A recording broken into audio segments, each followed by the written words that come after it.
Hey, what's up? I ran out of storage space on my internal storage, but I've moved over to my memory card because thank God that this phone came with it. Well, it didn't come with it, but it was handed to me down by somebody who had already installed one. So I made that discovery just the other day. Anyway, leave me alone to burp. I was explaining in my previous part how it is that the road infrastructure entering into Alex is strange because, and it's like a makeshift sort of kind of building a bridge so people can be helped to walk into a suburb, not a suburb, but a township or a residential area that was not planned by the government to be, was not planned, neither approved by the government to be there, but hey, it's there. So they just built like a little bit of a bridge. That's how people enter into Alex, right? Yeah, that is that situation. Please go gauge your bearings from the previous part because I had to sit around changing settings in my phone. Now I've lost my bearings, but hopefully we will find them again. Thank God for this light because it meant I could speak my mind all throughout the power cut because it's almost over. Well, I think it's almost over because it's about to be 8 p.m. If it's not almost over, I guess we spoke too soon. This might just be a 4-hour rando because that's what this country does. Nonetheless, yes, I was talking about how Sandton is largely broken away from group areas in close proximity to it that are of the previously disadvantaged groups. By the time you get to Sandton, you have been like literally it's deep into the white only area historically under Group Areas Act. The entry, the beginning. Okay, let me say it this way so I don't confuse you, right? Think about how can I describe Sandton? Sandton is like the stomach and all the of Johannesburg, and all the other white areas are like going all the way from your epiglottis via your esophagus, like past your trachea via the epiglottis, going down your digestive tract, entering into the stomach before it can get there. It's all one big fat white supremacist suburb, but the one here at the beginning is at the tail end of historically disadvantaged areas. The outside environment of the mouth would be the tantamount of Soweto, Soweto, Lenasia, Eldorado Park, and all these places belong to black people, they belong to colored people, and they belong to Indian people.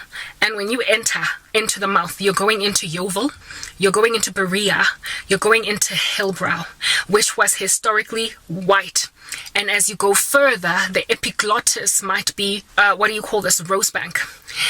And just the very beginning parts of like Houghton and all that stuff. And as you continue to swallow and go down the esophagus, the gastric tract and what have you, and you end up in the tummy, you are like passing places like Bryanston, which is also part of Sandton. But before you actually start to call Sandton, you first gotta go through Boma Rosebank, everything before you get to the heart. So like suburbs in Sandton are the farthest away from the historically disadvantaged. Yeah, so therefore they are the least afflicted by the apartheid crisis. Like if Hillbrow, just to explain to you what's going on, y'all might be like, Hillbrow, Schmilbrow, you don't know what that is. It is among the first places that was influxed by black people because it was closest to Soweto.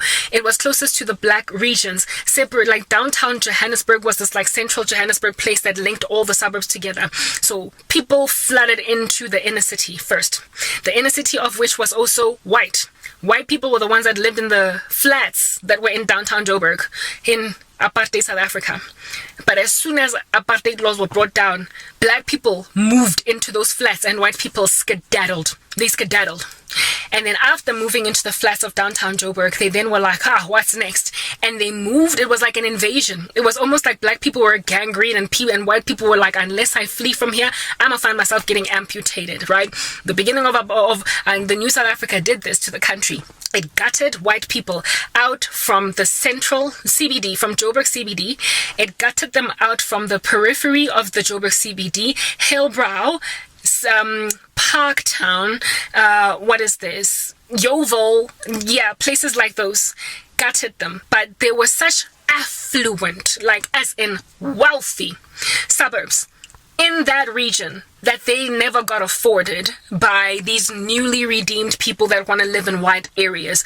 And so there are parts of that beginning part of previously white areas that are close to blacks, right, to black townships, and they are also close to downtown Joburg, which was central to all the suburbs across all of Johannesburg. They were so wealthy and so opulent that black people couldn't afford them. So today they're still wealthy. If anything, Nelson Mandela lived in one of them. An environment joint called Houghton, where there are mansions that have got like entire tennis courts and like swimming pools the size of my mom's entire yard. Yeah, so those were regions that, albeit them being super duper close to Yeovil, super duper close to Berea and Yeovil, Berea and Parktown and all these places, black people and other groups never quite quickly flooded into them because they couldn't afford them. They were literally mansions, so they couldn't afford them. And like I said, our previous president, Nelson Mandela, lived in Houghton. All the way up until he died. He lived in Houghton. Do you understand? And Houghton is still to this day some Lani neighborhood. It is still some super seriously funkified, Lani, bougie, expensive, it smells like gold neighborhood. Right? But it is at the very beginning, and the only reason it did not get reverse gentrified was because of how expensive it just was, and it still is, right? To this day, Killarney, such areas as those, still to this day are Larney, like Killarney. They're still very, very, very expensive. Many homes as well in Parktown, Norwood, going into that place are also still left largely ungentrified because, like I said, expensive. They just got super duper like hard to live in by people who are only just now starting to gain economic freedom, so they remained largely white, and they still are to this day.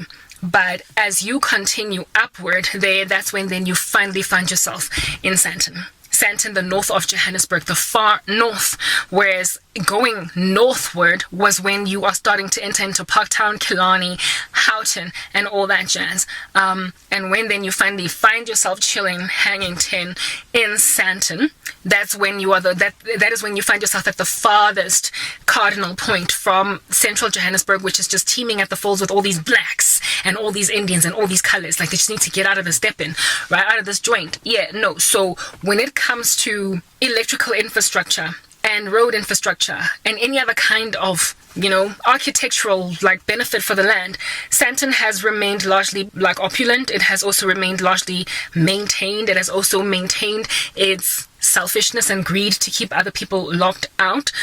And in so maintaining that, they today still remain largely the most untouched portion anyway of Gauteng. I'm just speaking about my state alone. I'm speaking about my Gauteng province alone. I told you that a province is a tantamount of a state. I am just talking about Gauteng on its own, which is the economic hub, frankly, of all of South Africa. It is the most thriving economy. Our Gauteng, our East State, is the most economically opulent in all of South Africa, followed closely by, I believe, Cape Town, and then KZN, where there are main cities in this country. So given the situational position of Sandton households, residential properties, they have yet to be too badly afflicted by the power cut crisis in this country, because it has been getting upgraded and maintained very selfishly so by the elite of the country, who are also historically disadvantaged and previously oppressed people, but who made so much money that they could afford, for instance, to move into Houghton. Who in the world cuts off Nelson Mandela's power supply? Houghton. He's not going to get that issue. So homes of the wealthy are lit because they also belong to previously disadvantaged black people that made enough money to move into them. So this is a travesty, because the historically oppressed people are now today lending the country over to more oppression and more biases that dwell in the hearts of residents on the ground, because they are not rightly or evenly or equally distributing infrastructural maintenance and development funds to every city based on race. It's literally all based on race. There are still more serving and maintaining and upgrading on Lenasia than they are on Eldorado Park, and similarly to downward spiral on Soweto. they are still hooking up better infrastructure in previously white areas than they are in previously black, Indian, colored areas. And for those reasons, they are creating a deep hostility in citizens on the ground just based on where it is that they have decided to put their buttocks down. And they know the historical undertones if they're older than a certain age. And so there is hostility brewing inside white people that came out of apartheid, that are living in Roodepoort, that are living in Jeppiestown, that are living in parts of Johannesburg that had to feed their infrastructure into these previously disadvantaged areas. And so it's like bringing up sour memories. It's like, oh, so you left us alone after apartheid to suffer with these blacks, and now you don't care to like correct the situation over here. It's bringing up racism again, and that is the reason why South Africa is starting to become racist again. Next part.